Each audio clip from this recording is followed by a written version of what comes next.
Revelation 2778. From the 18th of June 1943. Temptation in form of earthly amusements. You should not think that the opponent will bypass you even if you strive towards God. His influence is unrestricted as long as that human being's will is weak. Only a strong will can offer him the resistance which he cannot overcome. The will is always decisive as to whether he gains control over a person.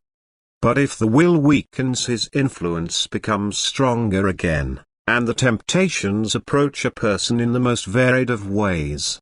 For this reason he must constantly struggle, he must constantly appeal for strength and grace, for strengthening of his will. He must constantly be on his guard so as not to succumb to the temptations of evil. He must watch and pray. For the prize is worth the battle. The world and its enticements approach the human being time and again. It is the adversary's most effective means to cause the human being's downfall, for everything which belongs to the world separates the human being from God. He cannot possess God and the world at the same time. He must sacrifice one if he wants to win the other. The world, however, only offers elusive goods which are phantoms that make a person only temporarily happy and which crumble into nothingness. They have no lasting value but still destroy spiritual values, that is, they distract the human being from spiritual striving, and this is a regression on the path of development. The opponent constantly intends to detach the human being from God. Therefore he repeatedly approaches him in the form of worldly amusements, he entices him with worldly pleasures, he tries to turn his mind to them and thereby desert God. And if a person does not oppose him with a firm will, he will succumb, and the opponent will have won his game.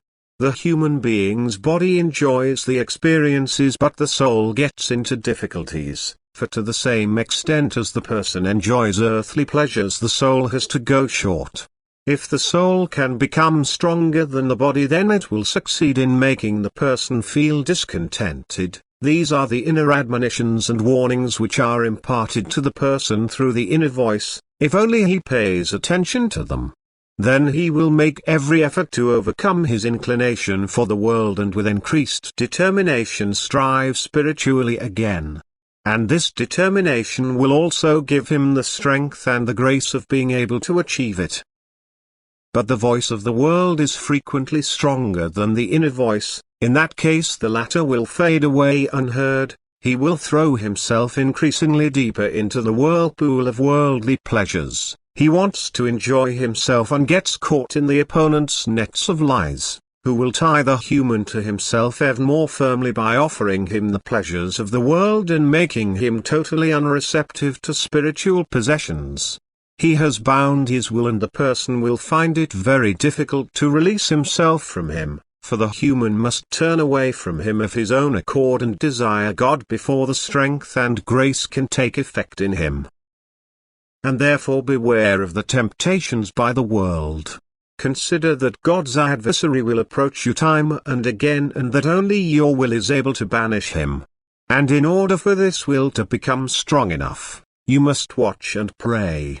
Pay attention to the danger which constantly lies in wait for you in the shape of worldly temptation, and constantly request the strength from God to withstand them, for every fall is a spiritual regression, and every overcoming will bring you closer to the goal. What God offers you is incomparably more valuable and can never ever be compensated by worldly goods, worldly pleasures or amusements. Be vigilant and know that you are constantly put under pressure by God's adversary, who intends to make you fall. Therefore appeal to God for strength and strengthening of your will so that you can resist every temptation. Amen.